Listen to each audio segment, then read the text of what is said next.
지금 이 순간 여러분은 어떤 사람 곁에 있습니까?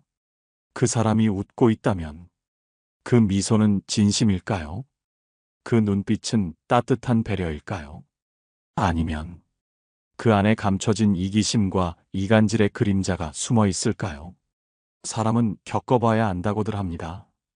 하지만 모든 사람을 오래 겪어볼 시간은 우리에게 없습니다. 그래서 오늘은 단 한 번의 행동만으로도 그 사람의 본성이 얼마나 위험한 사람인지 알아차릴 수 있는 방법을 함께 나눠보려 합니다. 여러분 혹시 이런 경험 해보신 적 있나요? 처음엔 다정하고 상냥하던 사람이 조금 지나자 나의 약점을 들춰 비꼬거나 내가 없는 자리에서 나를 깎아내리고 있었던 경험 말입니다. 처음엔 절대 그런 사람으로 보이지 않았습니다. 늘 먼저 인사했고 가끔은 작은 선물도 건넸습니다. 상대가 다가올 땐 따뜻했고 내 얘기에 귀 기울이는 듯 보였기에 저 사람은 참 괜찮은 사람이다. 이렇게 생각하게 되었죠. 하지만 언젠가부터 그 사람과 대화한 후 왠지 모르게 마음이 불편해지고 이상하게 나와 주변 사람들의 관계가 조금씩 어긋나기 시작했습니다. 문제는 나중에야 알게 됐다는 겁니다. 그 사람은 처음부터 내 이야기를 듣는 척하며 내가 말한 사소한 단어 하나까지 기억해 그걸 다른 사람에게 잘못 전달하거나 아주 교묘하게 돌려 말하며 내 평판을 깎아내리고 있었습니다. 이런 일을 겪고 나면 다시는 사람을 못 믿을 것 같고 나 자신에게도 실망하게 됩니다. 왜 그 사람을 못 알아봤을까? 왜 나는 그렇게 쉽게 속았을까? 한없이 자책하게 되죠. 하지만 여러분, 그건 여러분이 잘못한 게 아닙니다. 문제는 그 사람이 보여주는 신호를 제대로 읽지 못한 것, 단지 그것뿐입니다. 그래서 오늘 이 방송에서 여러분께 꼭 전하고 싶은 것이 있습니다.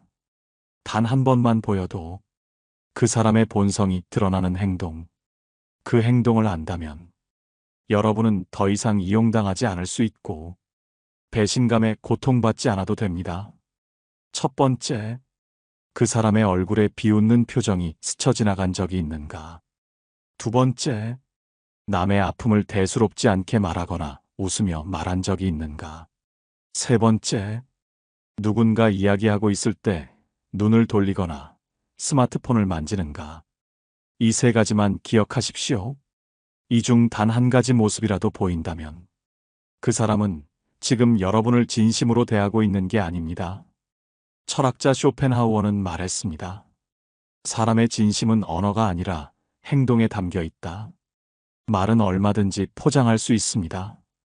하지만 무심결에 나오는 손동작, 입꼬리의 방향, 타인의 이야기를 대하는 태도는 그 사람의 마음속을 정확히 비춥니다. 그렇기에 우리는 표정 하나, 손짓 하나에도 섬세하게 귀 기울여야 합니다. 오늘의 이야기는 여기까지입니다. 하지만 이건 시작에 불과합니다. 다음으로는 첫 번째 신호, 비웃음의 표정에 대해 조금 더 깊이 다뤄보겠습니다. 그 표정 하나로 어떻게 본성이 드러나는지 여러분의 마음에 스며들도록 천천히 풀어드리겠습니다. 비웃음, 그것은 아주 짧고 순간적인 표정입니다.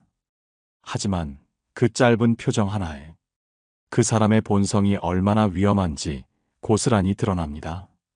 비웃음은 말보다 빠르게 마음속의 멸시를 드러냅니다. 겉으로는 웃고 있어도 그 웃음 뒤에 숨어 있는 감정은 상대를 깔보고 조롱하는 마음입니다.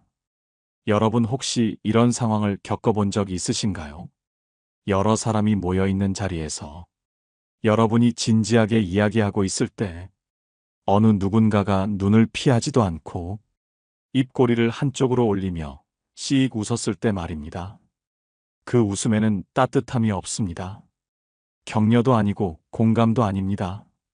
그건 말 그대로 비웃음입니다. 그 순간 그 사람은 여러분의 말이나 존재 자체를 하찮게 여기고 있다는 겁니다.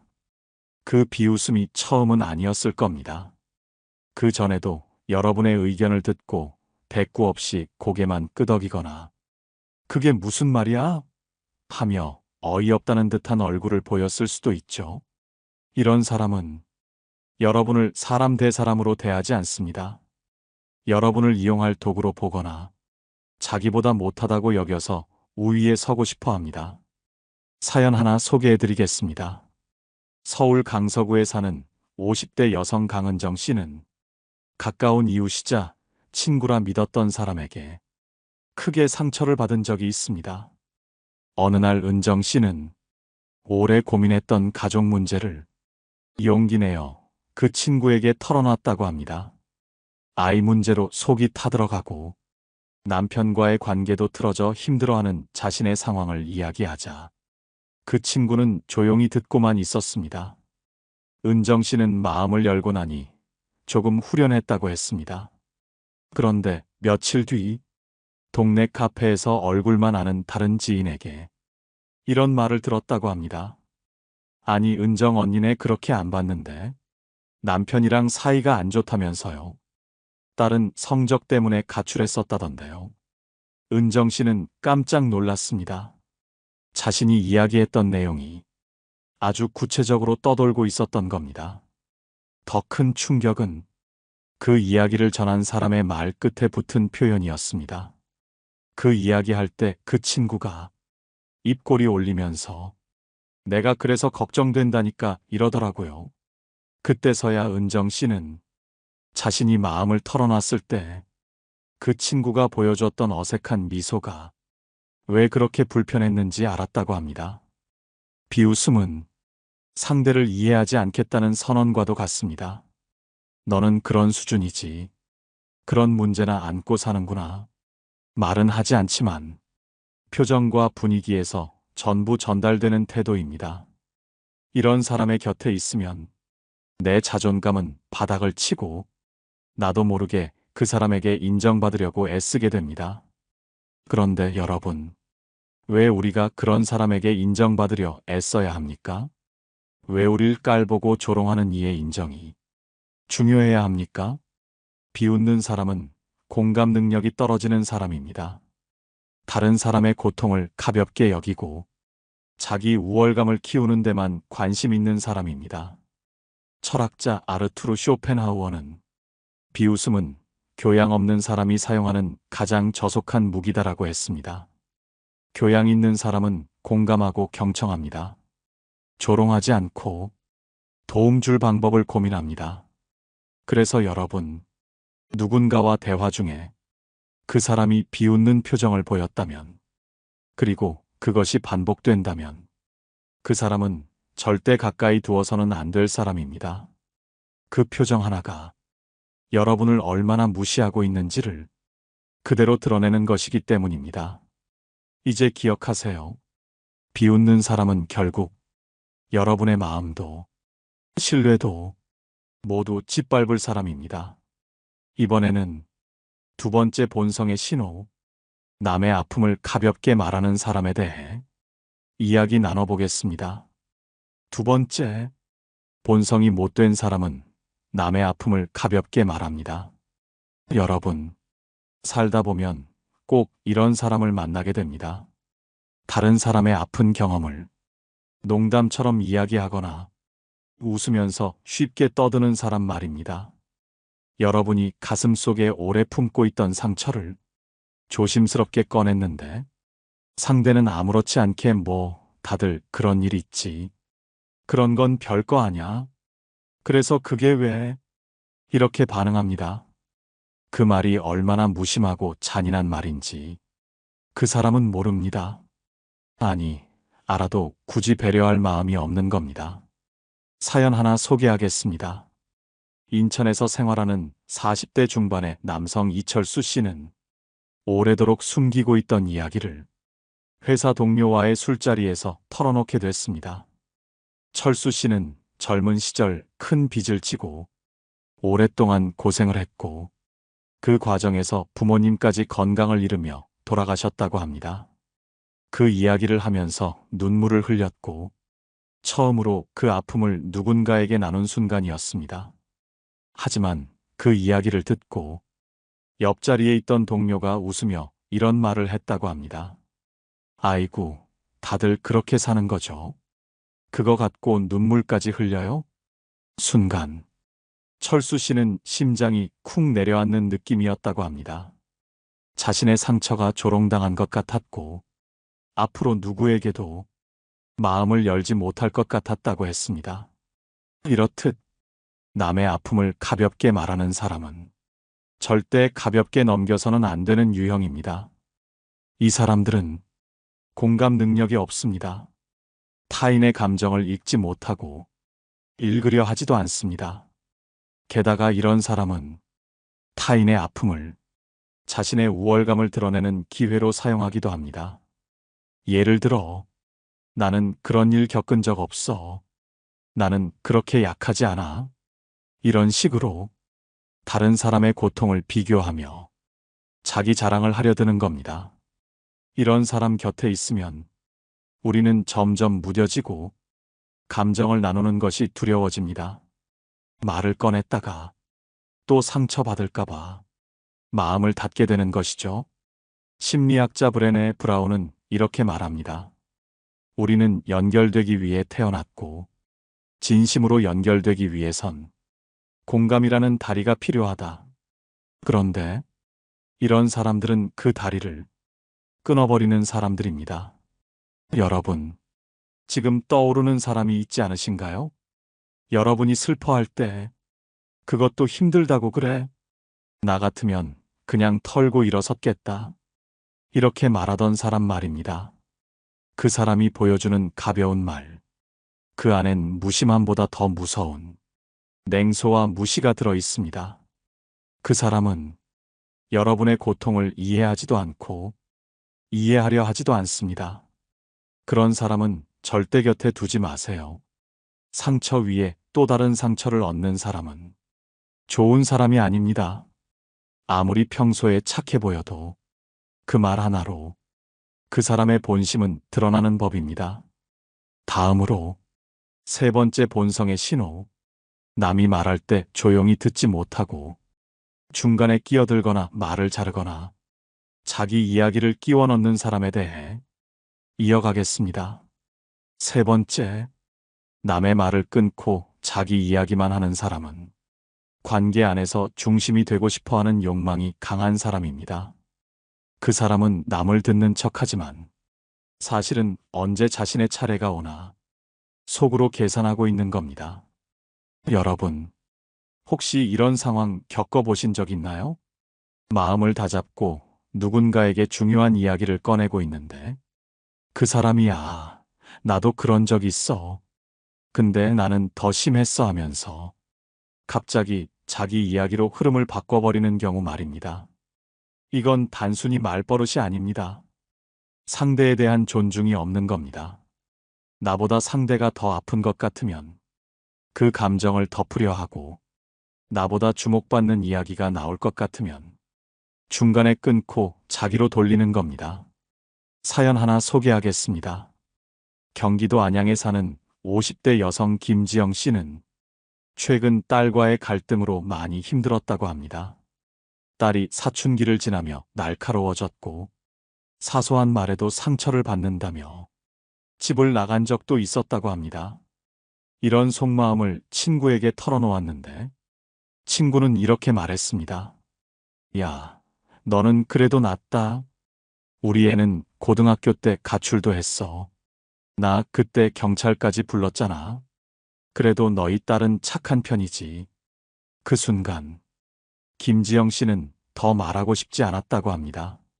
자신의 감정은 사라지고 친구의 기억만 덩그러니 남았던 그 자리.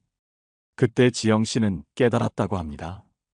이 사람은 내 이야기를 듣는 사람이 아니구나. 이런 사람은 자기중심적입니다. 관계 속에서도 늘 자기 경험이 더 특별하고 자기 감정이 더 중요하다고 믿는 사람입니다. 이 사람 곁에 오래 있으면 나도 모르게 내 감정을 숨기게 됩니다. 왜냐하면 이야기를 꺼내도 돌아오는 건 위로가 아니라 비교와 평가뿐이니까요. 이런 유형의 사람들은 자존감이 낮은 경우가 많습니다.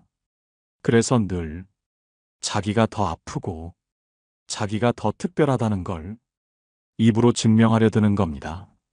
심리학자 칼 로저스는 이렇게 말합니다. 진정한 관계란 상대의 감정을 온전히 들을 수 있는 태도에서 시작된다. 하지만 남의 말을 끊고 자기 이야기만 하는 사람은 그 출발점조차 만들지 못하는 겁니다. 혹시 여러분 주변에 이런 사람이 있지는 않나요? 늘 내 이야기를 꺼내면 그런 거 나도 있었지. 그보다 나는 더 힘들었어. 이런 식으로 나의 이야기를 자기 이야기로 묻어버리는 사람 말입니다. 그 사람은 여러분의 감정에 진심으로 관심이 없는 사람입니다. 그저 자신의 감정만이 세상에서 가장 소중하다고 믿고 있는 사람일 뿐입니다. 이런 사람을 오래 곁에 두면 여러분은 점점 혼자라는 느낌을 받게 됩니다. 들어주는 사람이 없고 공감해주는 사람이 없다는 그 허전함 속에 외로움이 깊어지는 것이죠. 이번에는 이런 본성을 가진 사람들로부터 어떻게 거리두기를 해야 하는지 실천적이고 구체적인 조언을 이어가겠습니다. 그래서 여러분, 이제부터는 이런 사람들과 어떻게 거리를 두어야 할지 조금 더 구체적인 방법에 대해 이야기해 보려 합니다. 가장 먼저 실천할 수 있는 방법은 감정의 선 긋기입니다. 우리는 종종 관계에서 좋은 사람이라는 이유로 감정의 영역까지 내어주는 실수를 하곤 합니다. 저 사람도 힘드니까 말을 그렇게 해도 나쁜 뜻은 아닐 거야. 이렇게 스스로를 타이르며 상대의 말과 행동을 마음에 담아두고 그 감정을 품고 견디는 겁니다. 하지만 여러분, 감정은 공유하는 것이지 침범당하는 것이 아닙니다. 내가 나의 감정에 대해 가치를 인정하고 존중해야 남도 나를 그렇게 대할 수 있는 겁니다. 예를 들어 누군가 여러분의 이야기를 끊고 자기 말만 하기 시작한다면 부드럽지만 단호하게 이렇게 말해보세요. 지금 제 이야기 들어주시면 고맙겠어요. 이건 저한테 정말 중요한 이야기라서요. 이 말에는 두 가지 효과가 있습니다. 첫째, 상대가 여러분의 감정을 인지하고 멈추게 됩니다. 둘째, 자신의 감정을 말로 표현하면서 내 마음의 자리를 스스로 지킬 수 있습니다. 두 번째 방법은 반응하지 않기입니다. 말을 끊거나 자기중심적으로 구는 사람들은 상대가 반응하는 걸 통해 자신의 감정적 위치를 확인하려 합니다. 즉 여러분이 속상한 티를 내거나 서운하다는 반응을 보이면 그것조차도 그 사람은 자신의 존재감으로 받아들이게 되는 겁니다. 그러니 차라리 반응을 하지 않고 표정만 잠시 굳히거나 눈을 피하고 말을 이어가지 않는 방식으로 그 상황을 종료해 보세요. 이런 방법은 무시가 아니라 더는 이 대화를 지속하고 싶지 않다는 비언어적 신호를 주는 것입니다. 그러면 상대도 눈치를 채고 다음부터는 말을 조심하게 되거나 여러분에게 그런 방식으로 말하지 않게 됩니다. 세 번째는 상대에게 말할 기회를 의도적으로 줄이기입니다. 우리가 듣는 것처럼 보여도 듣고 있는 사람의 자세에 따라 말하는 사람의 태도는 바뀌게 되어 있습니다. 예를 들어 고개를 끄덕이지 않고 시선을 너무 오래 마주치지 않으며 상대의 말을 바로 반박하지 않고 짧은 대답만 이어가 보세요. 이렇게 하면 상대는 자연스럽게 여러분을 반응이 적은 사람으로 인식하고 자신의 이야기를 덜 하게 됩니다. 그 사람과의 관계에서 여러분이 중심을 지킬 수 있게 되는 것이죠. 사실 이 모든 방법의 핵심은 하나입니다. 내 감정을 먼저 인정하고 그 감정을 지킬 수 있는 거리를 만들라는 것. 예전에 한 불교 스님의 글에서 이런 구절을 읽은 적이 있습니다. 모든 괴로움은 내 마음을 지키지 못한 데서 시작된다. 여러분의 마음을 지키는 일은 그 누구도 대신해 주지 않습니다. 그래서 오늘 이 시간 이후부터는 누군가가 여러분의 말을 끊고 자기 얘기만 늘어놓기 시작한다면 속으로 이렇게 다짐해 보세요. 아, 이 사람은 지금 자기 감정의 구덩이에서 허우적대고 있구나. 나는 그 구덩이에 함께 빠지지 않겠다. 그리고 감정을 단단히 하고 거리두기의 첫걸음을 내딛어 보시기 바랍니다. 이번에는 이런 사람들과 오래 관계를 이어갈 경우 우리 삶에 어떤 영향을 주는지, 그리고 그로 인해 스스로를 잃지 않으려면 어떤 시선을 가져야 하는지 함께 나누어 보겠습니다. 그래서 결국 여러분, 문제는 상대가 아니라 그런 사람과 오래 관계를 이어갈 경우 우리 삶에 어떤 영향을 주는지 그것을 정확히 들여다보는 데 있습니다. 왜냐하면 사람은 함께 있는 사람을 닮기 마련이고 그 사람의 말투와 태도, 심지어 감정의 흐름까지 알게 모르게 내 안에 들어오기 때문입니다. 처음에는 별 생각 없이 넘어갔던 말. 그런 것도 모르냐? 너는 왜 항상 그 모양이냐? 이런 말이 계속 반복되면 그 말이 자꾸 귓가에 남습니다. 자기 자신을 자책하게 되고 자신도 모르게 나는 정말 부족한 사람인가 하는 생각이 마음을 지배하기 시작합니다. 그렇게 한 사람의 왜곡된 시선이 여러분 삶의 중심을 흔들기 시작하는 겁니다. 심리학에서는 이런 현상을 내면화된 비난이라고 부릅니다. 타인의 언행이 내 자존감에 스며들어 결국 내가 나를 스스로 비하하고 제약하게 되는 거죠. 더 무서운 건 이런 관계가 계속되면 건강한 관계를 맺는 법을 잊게 된다는 점입니다. 그래서 어떤 분들은 좋은 사람을 만나도 불편해합니다. 왜냐하면 익숙한 방식이 통제당하는 관계였기 때문입니다. 자기를 존중해주는 사람보다 자기를 무시하고 기분 나쁘게 만드는 사람에게 더 끌리는 심리적 착각에 빠지게 되는 것이죠. 이럴 때 필요한 것이 관계의 리셋입니다. 과거에 맺은 인연을 억지로 끊으라는 뜻이 아니라 그 관계 안에서 내가 어떤 감정을 느꼈는지 그 감정의 흐름을 들여다보는 겁니다.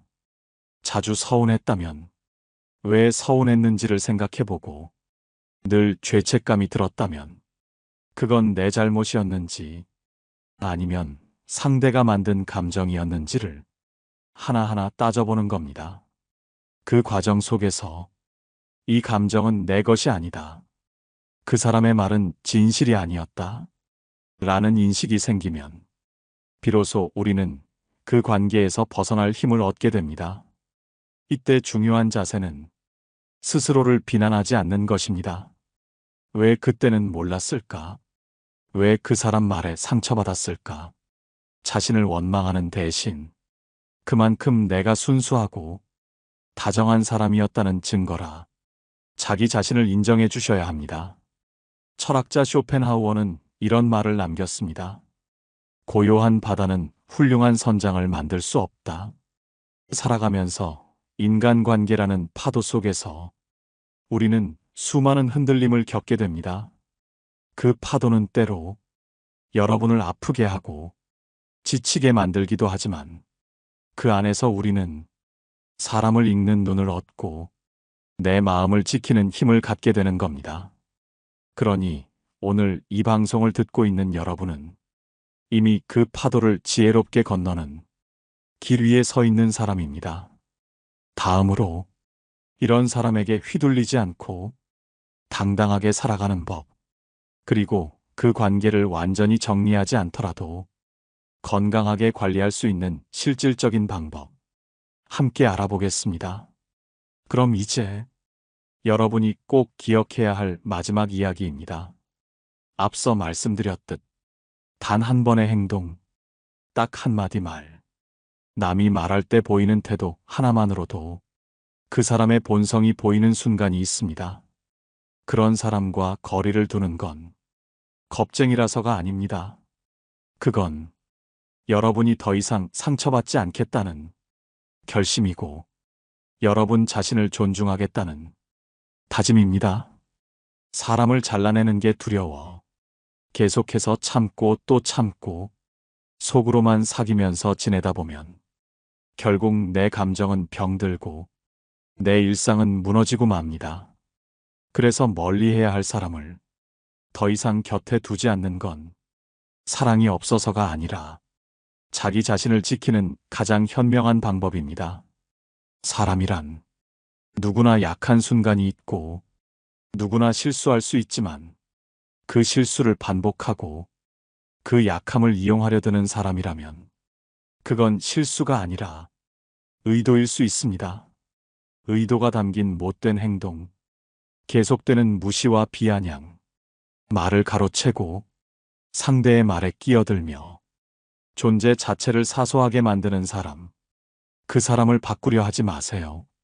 여러분이 바꿔야 할 것은 그 사람을 향한 거리입니다.